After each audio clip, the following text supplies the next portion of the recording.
Greetings to all in the love and light of the one infinite creator. My name is Jonathan Tong, and I'm facilitator for the Seattle Law of One study group. We can be found in the list of study groups on the L&L Research website that you can see on your screen. We can also be found on Facebook. We're listed under Seattle Law of One study group. We meet on Zoom on Tuesdays from 3:30 to 5 o'clock p.m. Pacific Standard Time. You don't have to live in Seattle to join our Facebook group or to join our Zoom sessions. All are welcome to join if interested and available. And today we are blessed to once again have Austin Bridges and Gary Bean joining us for some informal conversation and questions and answers. Both are on the L&L research team that with Jim McCarty has been channeling the entity known as Quo roughly twice a month for 40 plus years now, I believe. Gary also authored the Law of One Concept Guide, an invaluable resource to any and all students of the Law of One, as well as some other resources that can be found on the website as well. Welcome to you both, Gary and Austin. Thank you for being here. How are you today? Thank you so much, Jonathan. It's great to be here, doing well. It's a hot day in Kentucky. Ooh, how hot? I'm not sure, but I can feel the heat radiating from my window here. I believe there's some pretty intense heat waves going on in much of the country. How are you doing today, Gary?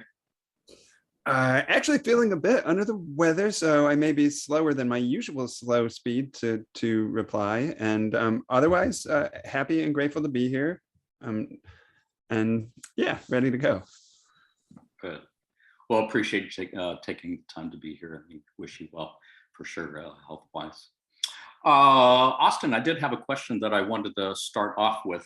I believe since the last time we spoke, you've had a fun little bit of catalyst in your life that involved taking a bullet in the leg. Would you care to share with our viewers in our group here a little bit about that? Sure. Yeah. Fun is a great way to describe it. Thank you. I'm trying to make it quick. I was shot as an innocent bystander in a shootout.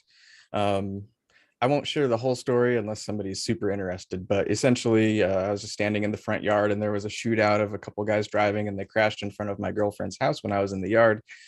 And in the midst of all that, I took a bullet into the leg, and that was on May 1st. So it's been a long recovery. Thankfully, I was the only one that was hurt. And I expect to make a full recovery. My leg is still healing, doing physical therapy, doing regular therapy because it was the whole experience was quite intense and traumatic and have some after effects from the trauma, but otherwise I'm doing pretty well with it all. It's been a difficult couple months since then, but feel confident and positive about my healing trajectory. Much appreciate that. Yeah, appreciate your sharing. And I speak for many, I assume, when we send you love and light and wish you continued healing of body and mind and spirit in this. I guess it kind of makes all the rest of the catalysts that many of us are dealing with kind of pale in comparison. Does this compare to other catalytic experiences you've had in your life? That's a really interesting question. First of all, thank you for the love and the light. All the support that I've gotten since it happened has really been as much of a catalyst for me as the actual experience. So even like immediately after it happened, right after I got shot, you know, the first responders were on the scene immediately. And I already felt like this immense amount of gratitude that, you know, I live in a society where if something like this happens, it's a horrible thing. In a lot of situations, at least for me, there's a huge system in place to support me and help me through it. And then also in my personal life, people like Gary and Trish and Jim and all of our friends through Ella Research and you, Jonathan, Morris and Linda, all of the support has been overwhelming. So that has been a pretty big catalyst in my life as well. Very heart opening. But in terms of like the intensity of the experience, it's definitely probably the most intense singular catalyst I've experienced. But in terms of what you said about it paling in comparison, or your catalyst paling in comparison, it's also made me realize this like very broad spectrum of what people go through, because I think about my experience in comparison with what, there are people who experience similar things that I did on a regular basis. And it makes me just consider that we can compare our own experiences all day long. And there's use in doing that and giving us perspective, but also we got to treat ourselves with some dignity and realize that what we go through and our own pains, however minor they may seem, are important too. So I wouldn't necessarily frame it in that way, but in terms of my catalyst being worse than anybody's, but it has been a pretty intense experience. Relative for you. Yeah. I suppose it's difficult for any two people to compare their catalysts. Right, yeah.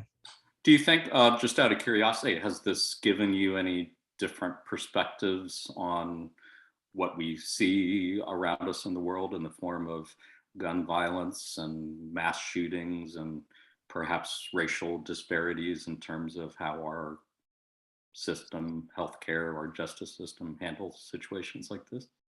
Yeah, absolutely. That would be a question that could take the entire hour to unpack for me, and all the things that I've come into, all the things that I've considered, not just with the immediate experience of getting shot and, all of that, but then also in the investigation and how the police have handled it up to this point. I won't get into details about that, but it's been an experience that I think a lot of people probably don't come face to face with. At least, a lot of people that I know don't come face to face with. And it gives me a lot of consideration. One part that I think it has made me think a lot is that watching the media, it seems like things are out of control in a lot of ways, and in a lot of ways they are. But if we zoom in on like my experience and how it's catalyzed me, here in Louisville, especially like this local community, there's a lot of talk about how things are just, shootings are constant, everything's out of control, we have to get it under control. But then the official statistics, if you do believe them, which, I think there's some validity, like violence like that is actually decreased from the previous year. And like people would think this year's way worse than last year. And so it's hard to really suss out what is actually happening when we have, the internet, the type of media that we have, and our consciousness always tends to be drawn towards like very polarizing, charged things. So it's easy to lose sight of like the good things that are happening. And that's sort of when I come back to like the support that I experienced, that's really the primary focus. Like I haven't thought a lot about the violence and the people who did it. I've thought a lot more about the people who were there ready to help and serve in my circumstance. And I think that trying our best to focus on that kind of thing and bring balance to it, not ignore the ills of society and just focus on all the fluffy love stuff, but try not to be overwhelmed by the negative information and balance it by intentionally seeking out the positive, I think is very important. Yeah, I appreciate your sharing all of that. And yeah, I would have expected that gun violence was increasing as well. So I don't know about on a national scale, so I don't want to make any claims, and like it's a very charged topic, so I don't want to like make any missteps. But zooming in on my specific experience, being a person who was shot in Louisville, Kentucky, the way that things are being reported seem to be at odds with the statistics that are presented. yeah, well, appreciate the context on that for sure. Yeah. Hey, I had a question wanted to ask Gary, and before I do that, I just wanted to remind folks who are on the Zoom call with us, if you have questions that you would like to ask Gary or Austin, feel free to put them in the chat window. Otherwise, Gary, yes, I believe that's the last time we spoke, 3 months ago or something like that. You had recently completed a 10-day silent retreat at a Buddhist retreat center, still kind of fresh in your mind at that point, I believe. And so I was just wondering, it seemed like a very powerful experience, a very transformative experience. And I was wondering if you have any reflections to share on it now, as far as how does it feel looking back on it at this point? Oh, sure. I forgot to say that Trish told me to say hi to you, Jonathan, and Morris and Linda. Say hello to you guys. Trish said she appreciates your emails, Jonathan. And to Austin as well, of course. Yeah, it was profound. It was 10 long days spent in total silence. We turned in our phones. We had no books, 120 people, men and women were segregated. And that was a beautiful aspect for me, just being with 60 other men in total silence. We're around each other all the time. We're moving through doorways. We're sharing meals together, and we're not talking. And nonetheless, there was this shared intimacy and this beingness in not talking, and even potential deeper way of being together in not talking. But the lessons and the insights were many. If I had to select one, I would say that my experience of awareness beyond thought was priceless. I, in a very, very small way, tasted a drop from the great ocean of truth by spending time in intelligent awareness without thinking, without reflecting. And that showed me in a very experiential way the limitations and the misery making of the thinking mind. The thinking mind, I could see very clearly, wants to try to control things and to direct the show and to operate under the pretense that it can know and understand things, but it can do none of those things with silence. You literally have to let go. You have to surrender, and in order to abide in that silence. I mean, I don't know if I'm making sense, but yeah, very much. Yeah. It was beautiful. It showed me a way of the contemplative life that I think I may have lived in a past life, because part of me feels really called to it. And the contrast of coming back to the very, very busy, tumultuous, overly stimulated world was challenging. I haven't been able to stabilize my attention the way I did during the retreat.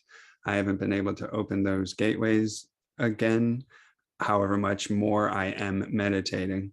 The mind is just a roaring sort of river now, but I do have that memory and that anchor point of what the conscious experience of silence and stillness is, and the path of liberation and transformation that that offers. So I have something to set my compass sights to. Thank you. Yeah, I appreciate your sharing that. I mean, Ra and Quo both talk so much about the importance of entering the silence and being in a place where you can hear that still, quiet voice. And that's something I still have a long ways to do for like even a few minutes, much less for 10 days with no talking, no eye contact, no cell phones, no anything. Yeah, I imagine that just must be a very transformative experience and difficult adjustment to make to come back. May I ask, you must have done at least a few channeling sessions since then. Does it feel any different as a channel after coming out of that experience? That's an interesting question. I was looking forward to seeing what sort of impact the meditation retreat would have on channeling, because the meditation retreat involved me exercising and cultivating focus and stillness, and by definition, receptivity. So all those things should, in theory, lend themselves to channeling more effectively. And that very first channeling I did upon returning 2 or 3 weeks later, I don't remember, was better. In fact, Austin will remember, it was an evening. It was like a Wednesday or Thursday evening. And there emerged a like tornado sort of siren nearby, near Jim's house. probably just a block or two down, really loud. And Jim has really thin paned windows. And we're, Kathy and Trish and Austin and me and Jim are in this quiet room, and I'm monotone channeling, my eyes closed. And this thing is happening outside, and it's like disturbing the circle, but I'm so deep and intense in the focus that it's very distant on my periphery. I'm not interrupted by it. I just can continue. And under most circumstances, I think I would have been stopped cold. So I channeled all the way through it. And then only afterwards kind of became aware of, wait, is that like a tornado siren happening? That's and funny. we were all focusing on the weather from that point. There were, I don't remember, there were tornadoes nearby. Yeah, there were. Yeah. And like the whole time this is happening, for anybody who's not heard a tornado siren, it sounds like a bomb siren that you hear in movies.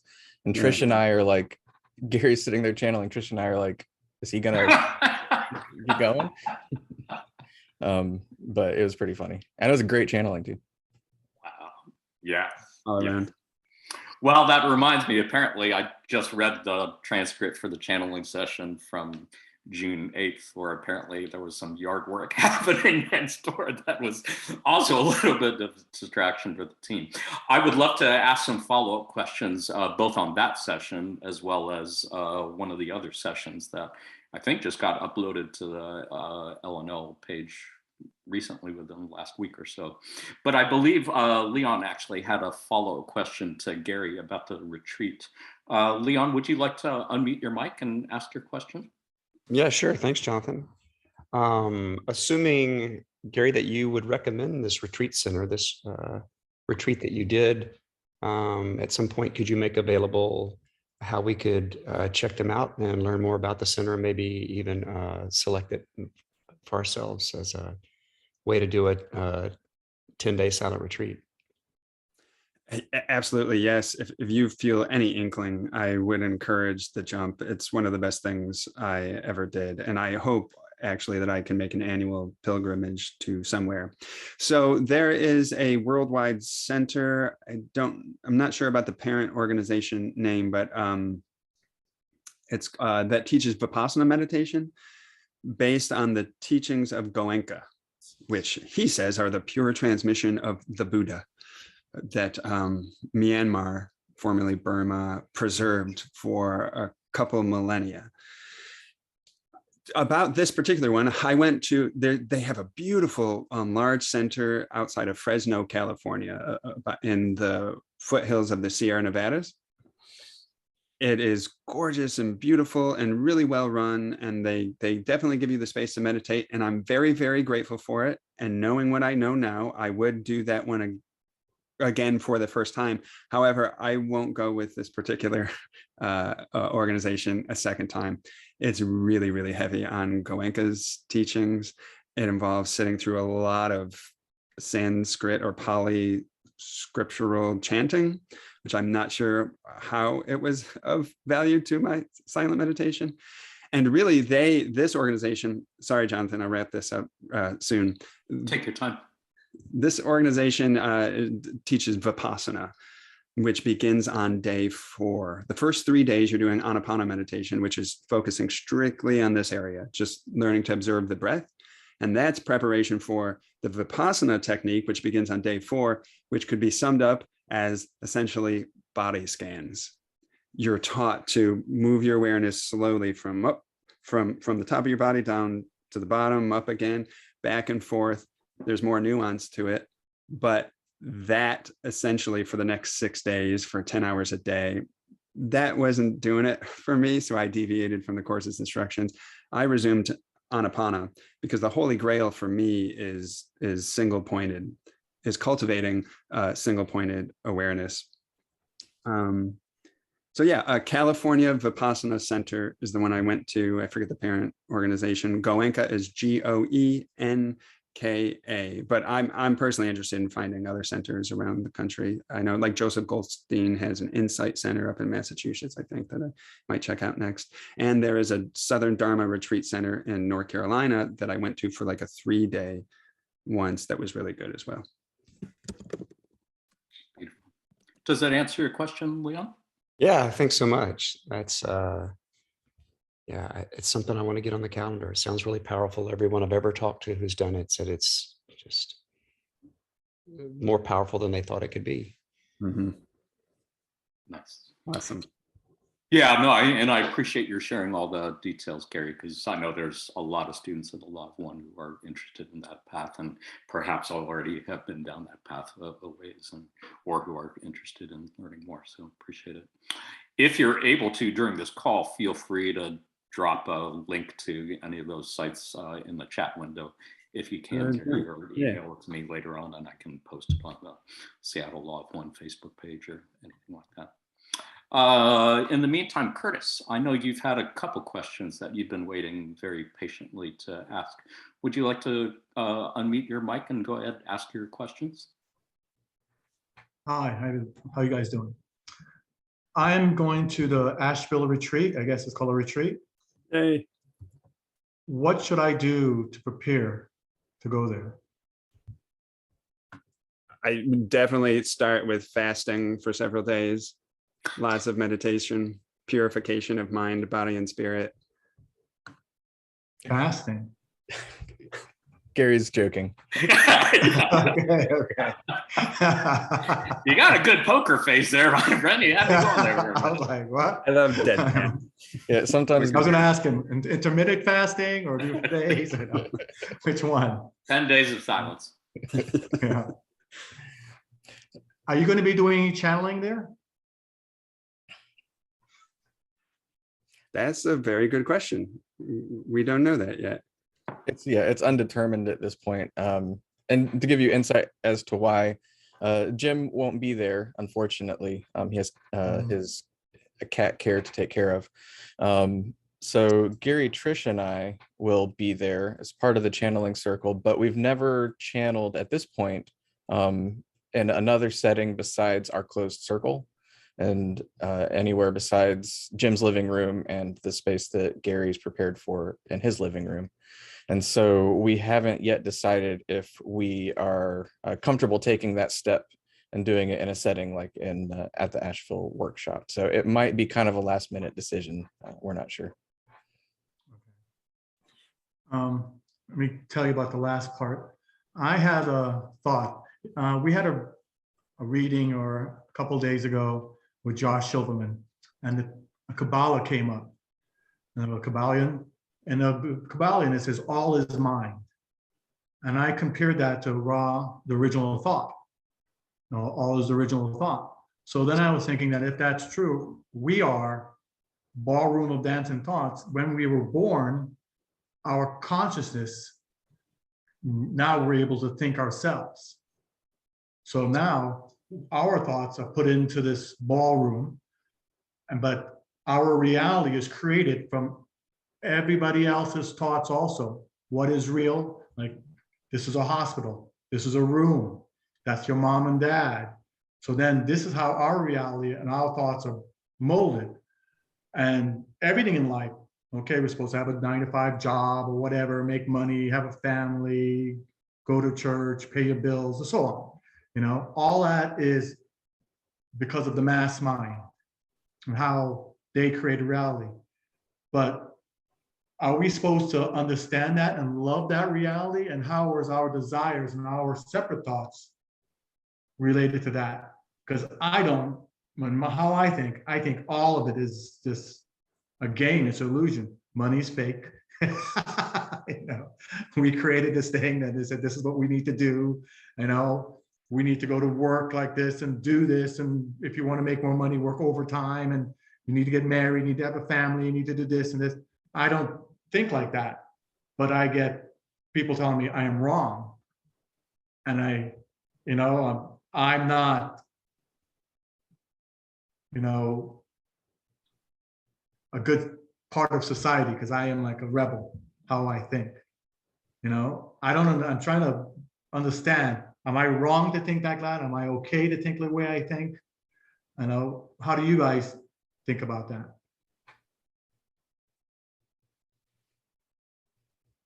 I've got thoughts, but Austin, do you want to go first? I was kind of talking last.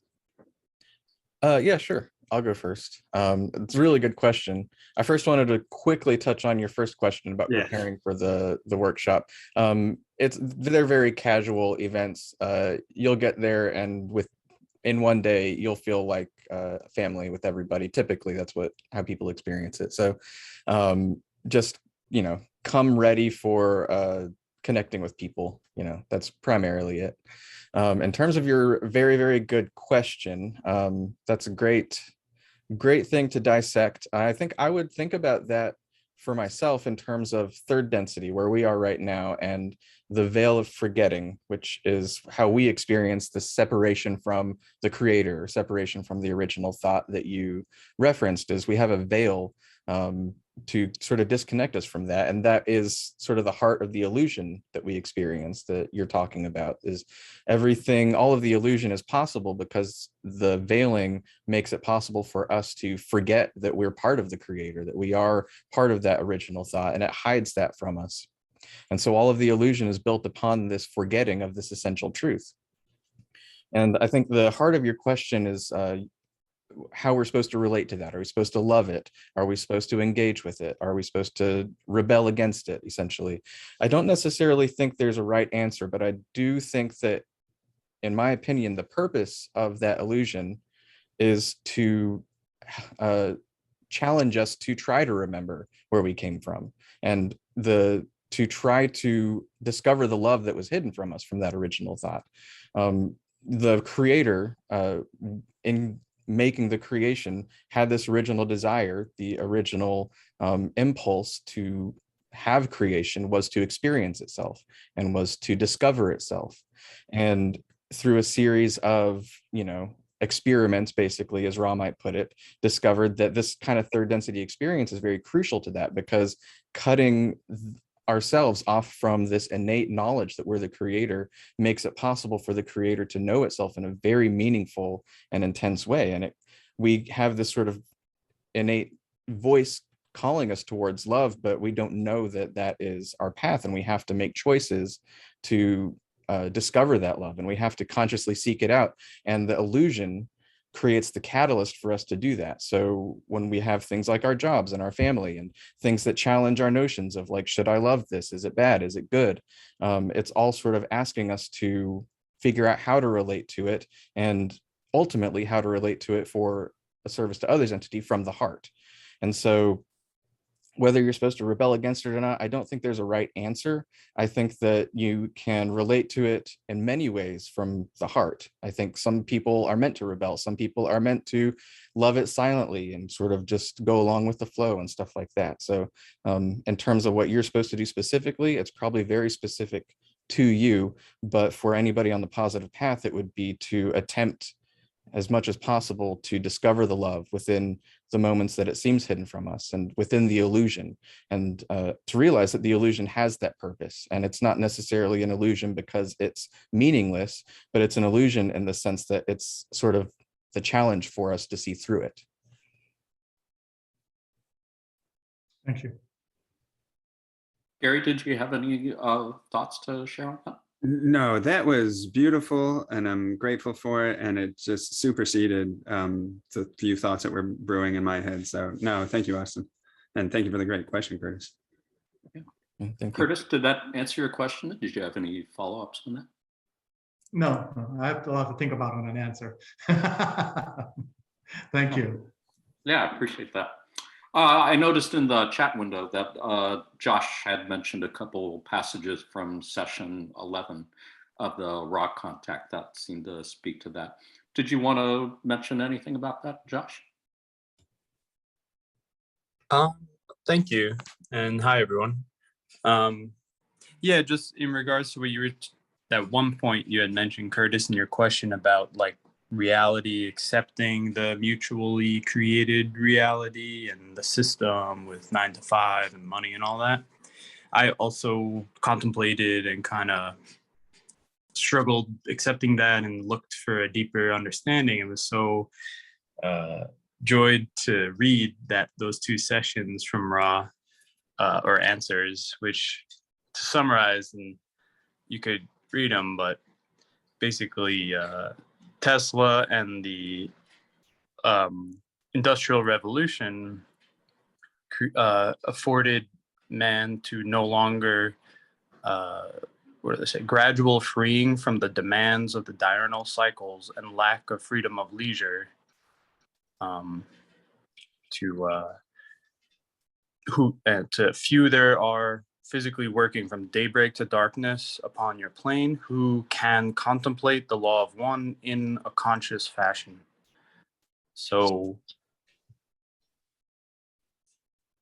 like, through technology and advancement, allow us to be freed from those third density kind of struggles in order to further devote time to contemplating the law of one, which I understand for our spiritual evolution, and so on. Indeed. Thank you. Remember those passages very near and dear to my heart. I believe those were references to Tesla, were they not? I think so. That was part of Tesla's mentions more than a few times in the raw material. And yes, we could spend a couple hours talking about that further. Appreciate it. And I appreciate being able to have conversations like these. These are not what we call normal conversations in normal society. And it's probably another great reason to go to Asheville and any of the homecoming gatherings, to be able to get together and have conversations with like-minded seekers. So much appreciate that. Linda, I noticed that you had a question a while back that you've been waiting very patiently to ask. Would you like to unmute your mic and ask your question, Linda? Hey guys, how you doing? Hey, Linda. My question basically has to do with bias. I know that in order to be totally rounded people, that we need to accept ourselves as a whole and to embrace the feeling of emotions that are basically opposite each other. And I know that on a daily basis, we need to examine how we have reacted to certain biases in our life, and then to try and feel the opposite emotion. I feel tremendous amounts of outpourings of love toward my dogs during the day, quite often, because they're always there with me. Do I have to sit there and feel the opposite emotion in order to totally become a well-rounded person? I mean, do I have to balance out that love with feelings that are, to me, negative? Austin, my computer says it's about to die because my battery, it's saying, isn't plugged in. So I've got to solve this real quick. So all you. All right. Thank you for that one too, Linda. That's a question I think a lot of people ask, a lot of people wonder about in the Law of One. It's not necessarily something I think, it's up for interpretation, I think, based on how you want to relate to that idea, whether we balance both positive and negative. So in my interpretation, when Ra talks about balancing like that, it's the aspect that's important is to understand the completeness of our being and to come to an acceptance and a love of whatever the opposite is of whatever you're feeling. So you're using the example of love for your pets, and Ra uses the example of like patience and impatience, saying if you feel patience or impatience, you try to imagine the opposite. So I don't necessarily think that like it means if you feel patience in a certain scenario, you have to go back and balance that with impatience and then find some in-between state to exist in. I think that it's primarily meant to ask us to realize the wholeness of our being. And so if you say are then triggered by impatience when you feel patience and you're like, why can't other people be as patient as I am? Or maybe in a moment where you want to be patient, you become impatient. I think that's where the balancing exercise is important, is you allow yourself to discover it within your own being and come to an acceptance of it. And I don't necessarily think that that means that you have to do this all the time. I think that you kind of follow your heart and feel like, okay, where do I need to do this work? Where do I need to find balance? And then Ra gives the instructions on when we feel like we need to find balance for this. Let's say you feel that this love that you feel, you have a judgment against the opposite of it. You have a judgment against people who act angry or mean towards their pets or something like that. Then you can come to an acceptance of that and start to love that. And it doesn't mean you have to do it yourself. It doesn't mean you have to act that out yourself, but it means that you realize that you are a whole being. You have that potential within you. The people who are maybe mean to their pets and don't love their pets like you do, they have the potential within them to love their pets like you do, but they are enacting this other bias necessarily. So that was probably a bit convoluted, but I basically think you follow your heart where you feel like there are charges within your mind that need balanced, and then follow the Ra's exercise to balance those charges. Thank you, Austin. Linda, did you have any follow-up questions on that? Would love to hear from Gary also, but just checking with you if you had anything you wanted to ask before we do that. I do. Don't know how big I want to go. I believe this was a topic in the most recent channeling session, the balancing exercise. I think I saw that in the archives from June 23rd, I think. Yeah, there was a question asking Quo about how to conduct the balancing exercises. This is my interpretation. I think the one function of the balancing exercises is to help us, as Austin was describing, help us to realize our wholeness. Because in truth, we are literally the whole thing. We're every entity, we're every emotion, we're every possible quality of experience. We are the murderer as well as the saint. But while we play these roles on this stage of third density, we are identified with impartial aspects of a whole continuum of being. We're identified with fragments. We cling to those and we say, this is me, this is my identity. And it certainly is to a degree, but if we want to transcend that identity, not obliterate it, not suppress it, not judge it, but transcend it in order to once again realize the self as the all, then we have to integrate all these other pieces. And balance would be an aspect of understanding that we are light and dark. And we can balance both of those in our heart so that we're not like lopsided and identifying strictly with one aspect of that spectrum. It's kind of a rudimentary way to put it, but hopefully that transmits some meaning. And I know that you have animals, and I love the pictures that you put in Facebook, by the way, with them. How would you go about accepting somebody perhaps who's an animal abuser? I mean, how at night when you're going through your biases, how would you do that? That's the perennially tough question that faces any positively oriented seeker. How do you love and accept and embrace even those who do harm to others, those who inflict suffering? And I think I don't have a fail-safe method per se. I think that sort of inquiry that you're asking is an act of deep contemplation.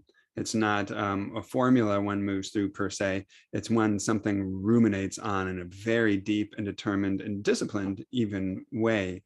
And the fruit of that discipline is once again seeing the person not for their acts, however cruel they may be, but seeing the person for who and what they really are, which is the creator.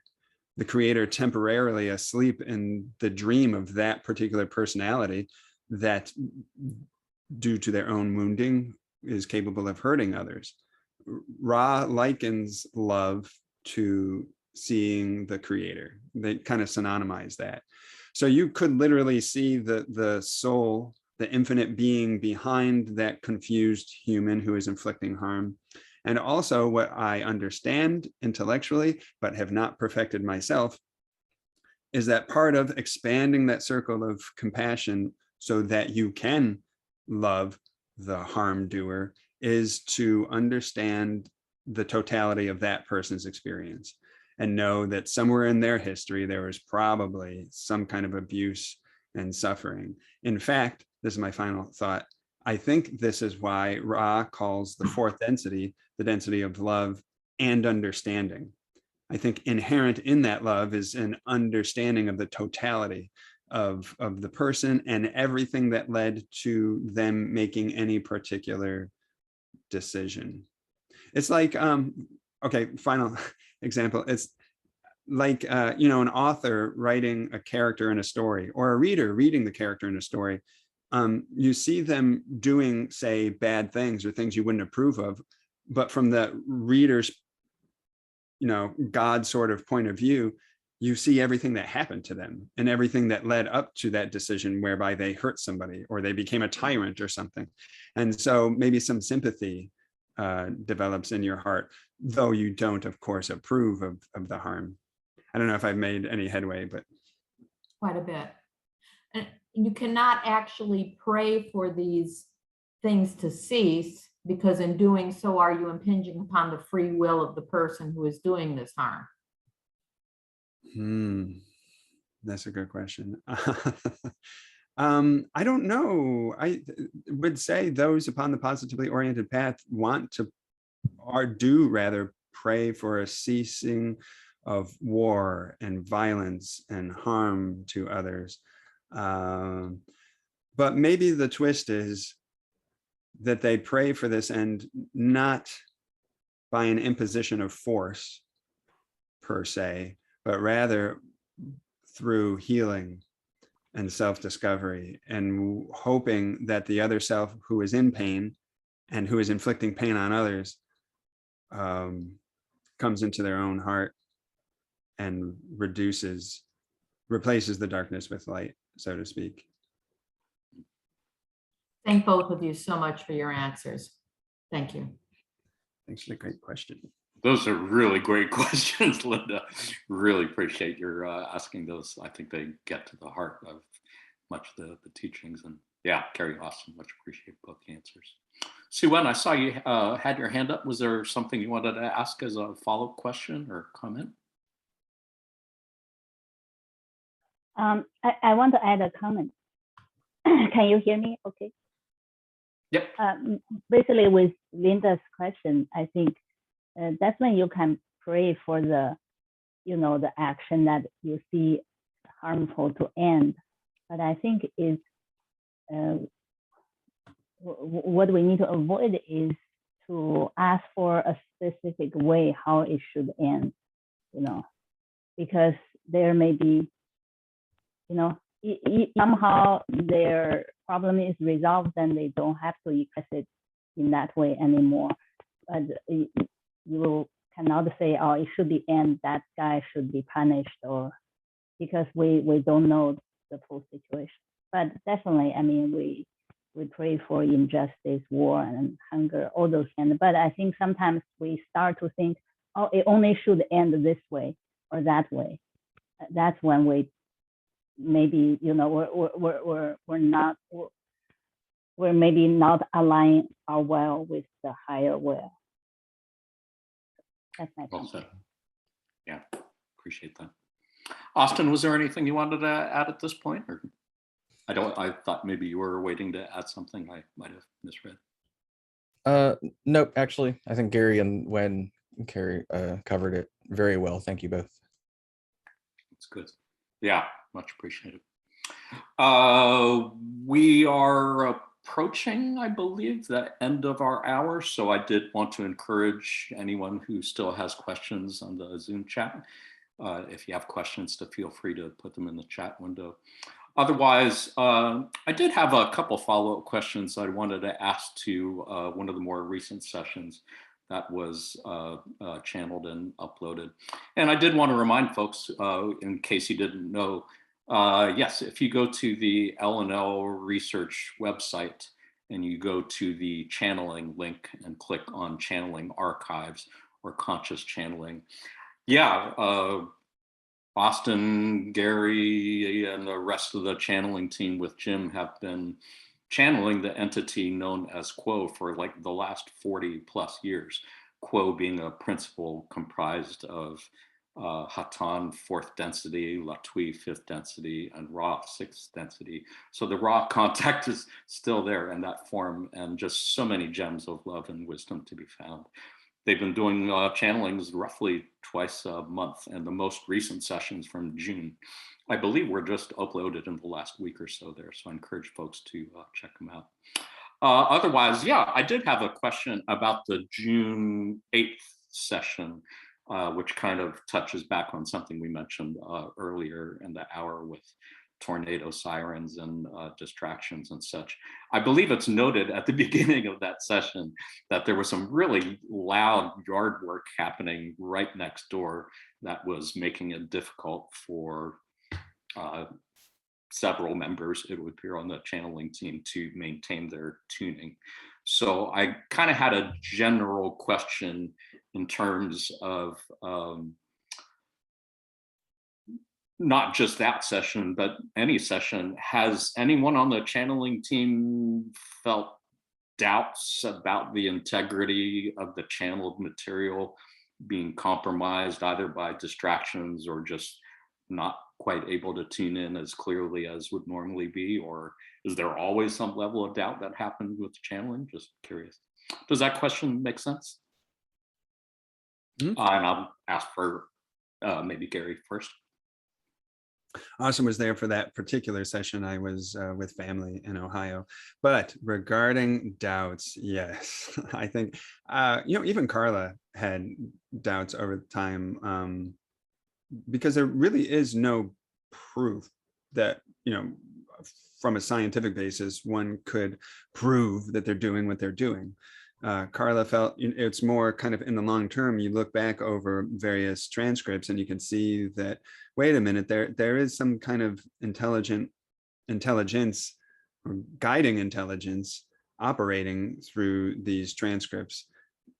Carla, however, was the Michael Jordan, one might say, or LeBron, if you will, of channeling. So she did it with, I would say, relative ease and a great deal of confidence. Whereas, we more new channels, I think, are more saddled by doubt. Doubt has interfered strongly in my own case, like almost stopping me a couple of times, and it's still something I struggle with. Trish asked for a portion for her channeling to be not published once because she was so doubtful about the quality.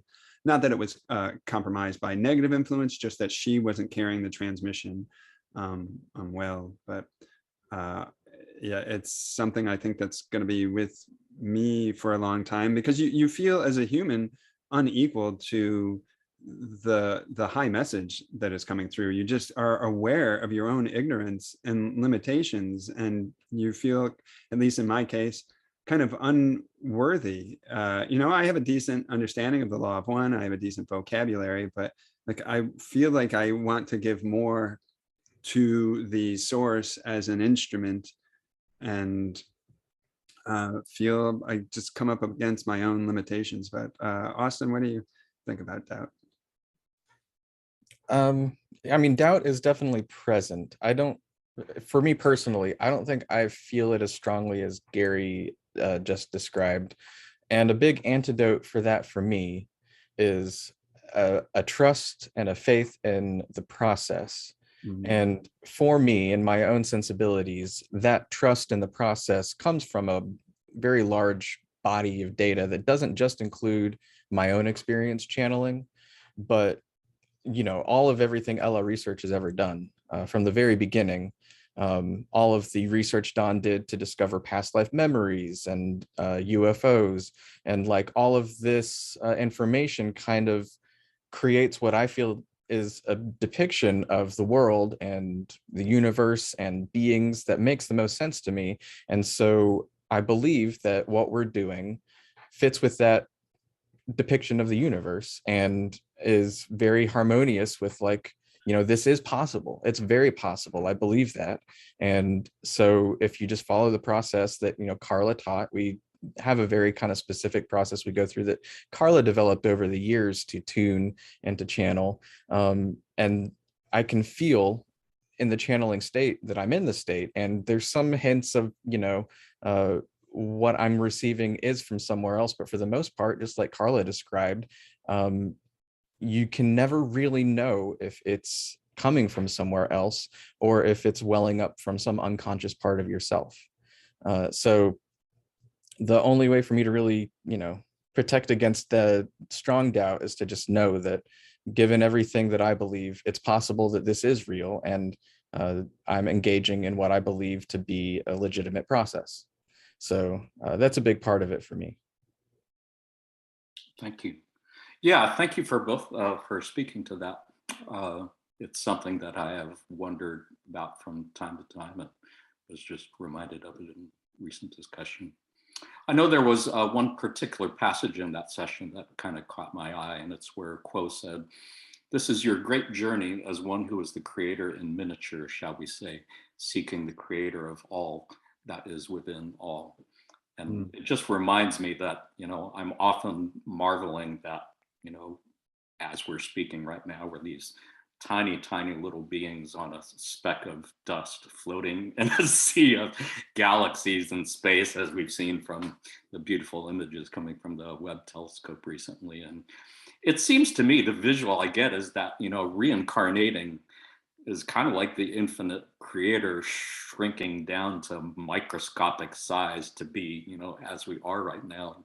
I was just wondering if you have any sense of whether Quo connecting with us from 4th, 5th, 6th density down to 3rd density.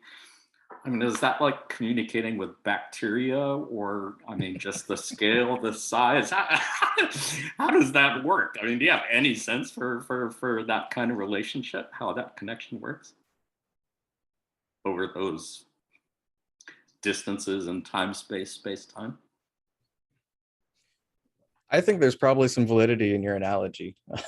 I don't know if they would necessarily describe us as their bacteria, but I do think that there's some validity. One way that I think about it is, we're 3rd density, they're in these progressive densities. And I consider how we interact with our 2nd density companions and the things that we see in our 2nd density companions. From our understanding, the thing that we're looking for, the thing that we're working towards is love. The thing that 2nd density entities are working towards is self-awareness to help get into 3rd density. So I look at the glimmers of self-awareness I can see in animals and like how I can relate to that, and think about the vast gap between an animal and a human in that self-awareness, and realize that what I believe is love, which is what we're working towards in 3rd density, is just a glimmer, similar to the glimmer of self-awareness in an animal. It's just a glimmer of what like Hatan in 4th density understands as love. And it's just this faint understanding. It's very powerful to us, but it's this very faint thing that they have a much fuller picture of. And then that progresses, the Litwi in 5th density has an understanding of love and light that Hatan is missing, et cetera, et cetera. So I see it like that like we might be more like their beloved pets that like Linda was talking about, like that they love us like we love our pets, maybe. That's a beautiful way to look at it. Yeah, thank you. Gary, did you have any thoughts to share on that? No, I'll leave it there. Thank you. Thank you. Hey, I noticed looking in the chat window that Leon and Josh both had some questions regarding information in some of the newer sessions, newer channelings. Do either of you want to unmute your mic and ask your questions? I could reword my broader question to something more specific that might be helpful. But Josh, I think we're getting close to the end. If you have something you're really jonesing to ask, I would be happy to yield to you. No, please. I want to know what you asked. Okay. Yeah. So I think what I would say then, maybe the core of my question was, especially the more recent ones, speaking to someone who is quite familiar with the original raw sessions, what's coming through that has struck you? Maybe I'll say it this way. Maybe each of you can pick one, or just one of you could. Something that has given you peace that's come through recently, or something that has compelled you to maybe take some kind of action as a result of what's come through. Juicy question. Peace. I find I've got a couple levels of answer to that aspect of the question. I find the production of peace happening generally with those transcripts, because as others have described it as well, the Confederation message can be like a postcard from home. Here you are on this outpost. Even if you have loved ones, if you're lucky enough to have loved ones in your life, it's can be a very lonely path, this world, and one full of confusion and suffering, and feeling like this world, is difficult to relate to. And here's this transmission that is reminding you of who you really are and what this really is, and the potentials within the illusion to heal and to use all this hard stuff that seems overwhelming in order to grow. But in terms of specific information, I have gotten peace from the assurances regarding, or I should say the information regarding the transition to fourth density. Because if I had only the news to rely on to try to understand Earth's future, I think, I might be in a deep hole, because, the picture doesn't look so good from the conventional standpoint. However, when I can contextualize what's happening as part of this birthing process of a new world, it fills me with hope and optimism, and like you were asking, peace. And I'll turn it over to Austin. I don't know about specific action per se. My answer is basically the same. To give my perspective of it, a lot of the comfort comes from Kuo giving context to what's happening currently. There has been, if there is a consistent theme, we ask different questions. We try to get a variety when we do sessions, but if there's been a consistent theme, it's people trying to get a grasp on today's world. Just whether it's true or not feels so much more chaotic. It feels so much more polarized, in the sense of people have like these very energized attitudes towards each other, whether it's politically or otherwise. And it feels like there's been fracturing in society on a deep level. And that's very hard to grapple with. So Kuo's they've been able to put that into context of the process of fourth density that is unfolding in different ways. There's lots of specific ways they've detailed, like this specific thing that's happening is how fourth density energies are manifesting in this way. But in general, it's this assurance that like what is happening is part of a process, and that it's not going to be a fun process. And it does require us to utilize the process. It's catalyst for us on an individual and collective level. We can't just sit back and be like, oh, the process is happening, I don't need to do anything. But it is at least part of a process that we can engage with, and hopefully find some peace within ourselves now, and eventual peace once the process unfolds on a collective level. It's beautiful. Thank you both for sharing that. Leon, did you have any follow-up questions on that? That's a great question. Yeah, thanks, Jonathan. And no, thanks to both of you. It's great. Thank you, Leon.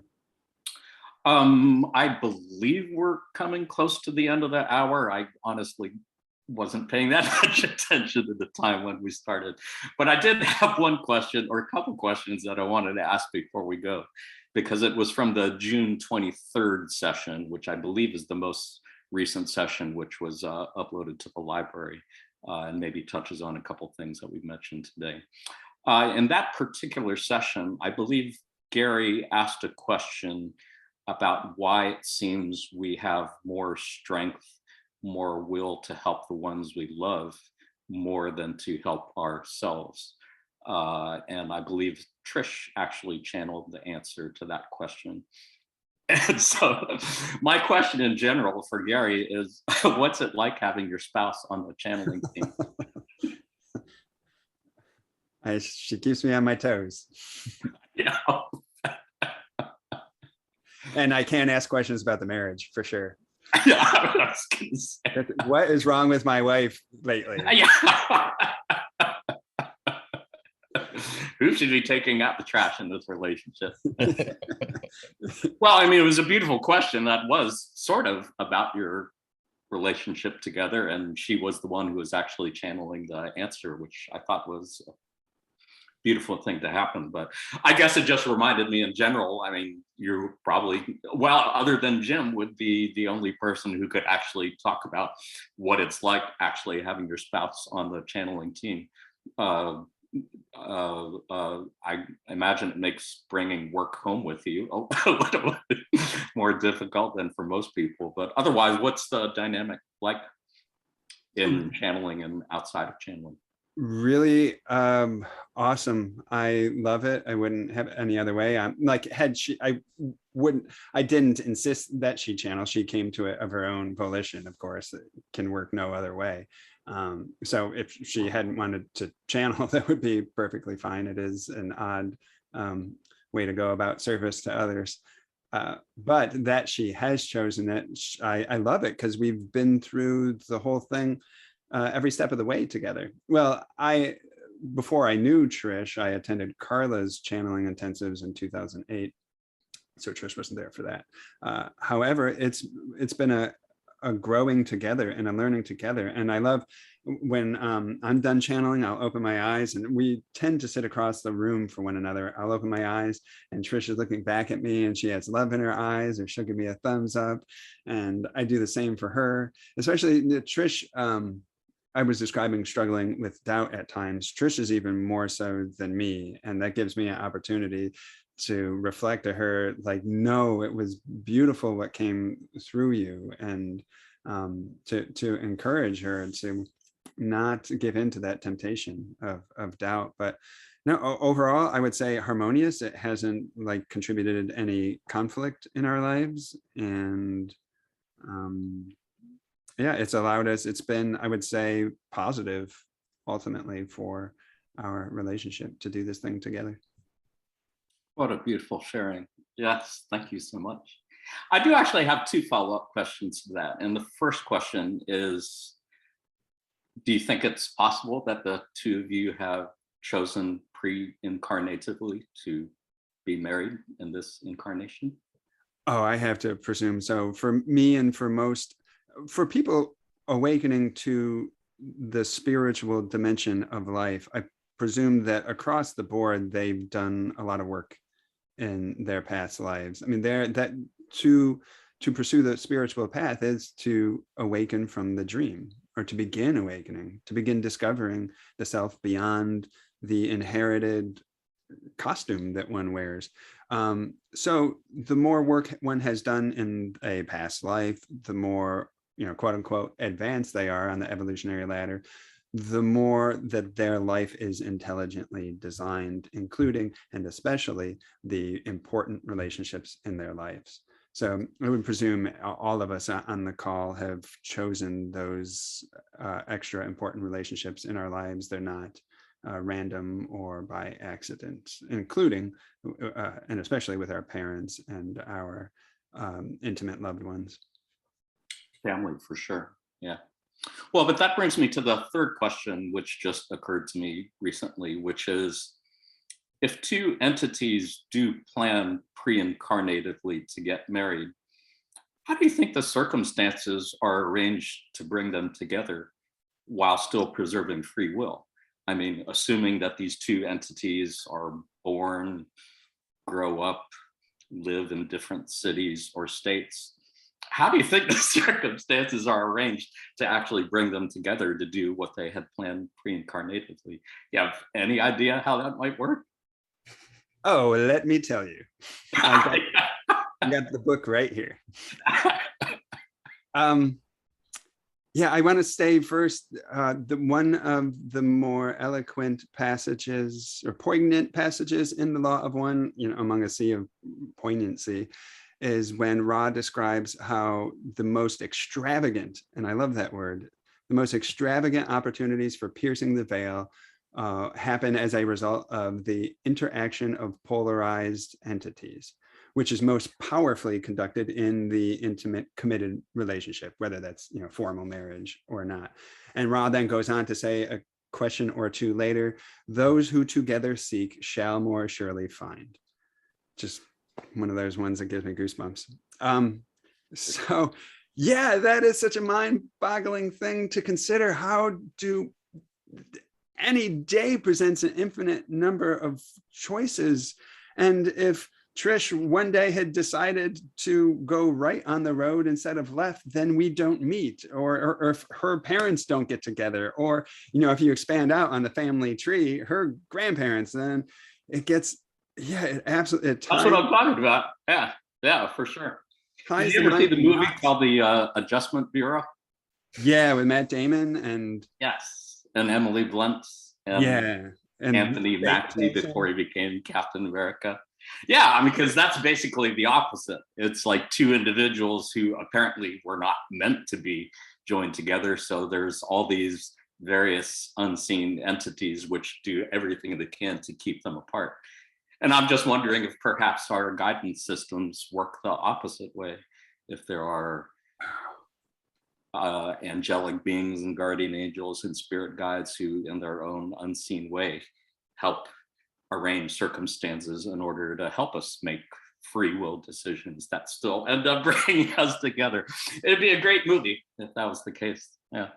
What do you think, Austin? Did you have any thoughts on this? Yeah, I think there is a point in the Law of One where Ra puts the free will of the incarnate self at odds with the plan that they had wanted to unfold in their life. And so I think it's very possible for two entities or any entity to have a plan for how their life will unfold, and it goes awry because they made some free will choices that were not expected. But I think from that standpoint of before incarnation and you're making these plans, you can see what Ra would call the probability possibility vortices of what you're planning for. And especially for two entities like, say, Gary and Trish, or any two entities that plan to do work together of a very polarized magic nature, that's imbued in the vortices that they see in their life and imbued in their beingness once they get into life. And that creates the sort of magnetism that helps to, in some way, arrange the circumstances of their life. Even if they make this free will choice to go this way, if the charge is still there, they'll have another choice. And instead of going right, they'll turn left again. Things like that. But I still think there's always that possibility that it won't happen the way that we wanted it to happen. It's always possible. Like Ra talks about entities who have incarnated with certain hopes and plans that have gone completely awry. They described wanderers that incarnated on Venus, wanting to be positive influences on Venus. And once they were done with it, they somehow polarized negative. And they were like, what happened? A wrong turn there. No mistakes, only surprises, right? Right. Yeah. No mistakes, only surprises. And sometimes those surprises take us in a direction we thought we didn't want to go. But it's possible. But I think like the magnetism of metaphysics works in a way we don't understand.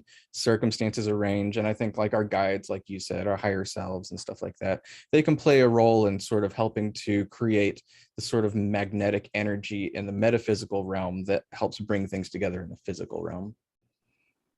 That's a beautiful way to put it. Thank you. Appreciate that. Love the probability vortices. Yeah, absolutely. I saw Sue Wen had her hand up. Is there something you wanted to add or ask about, Sue Wen?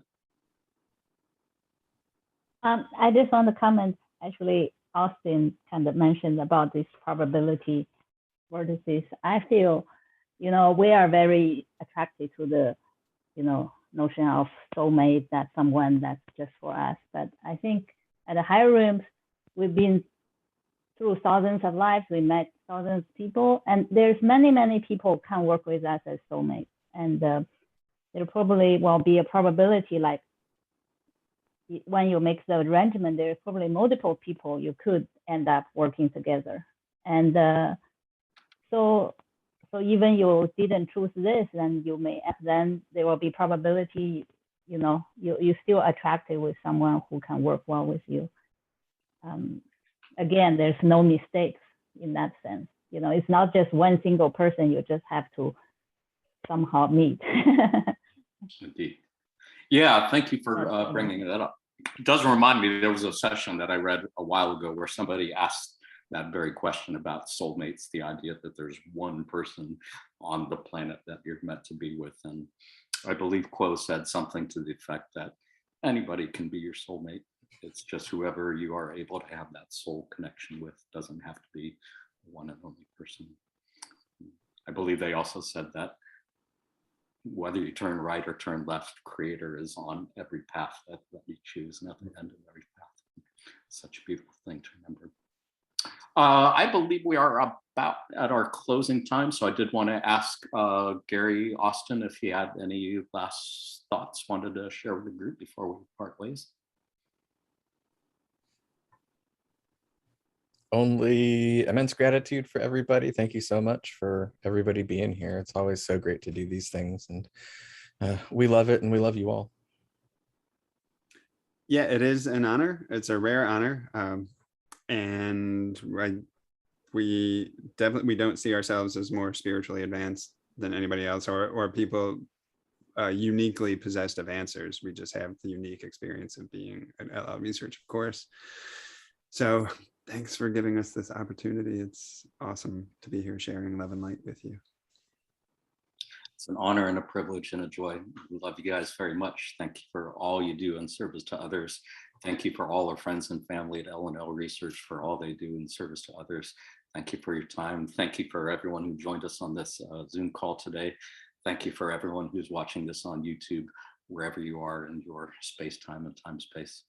Until next time, in love and light of the one infinite Creator.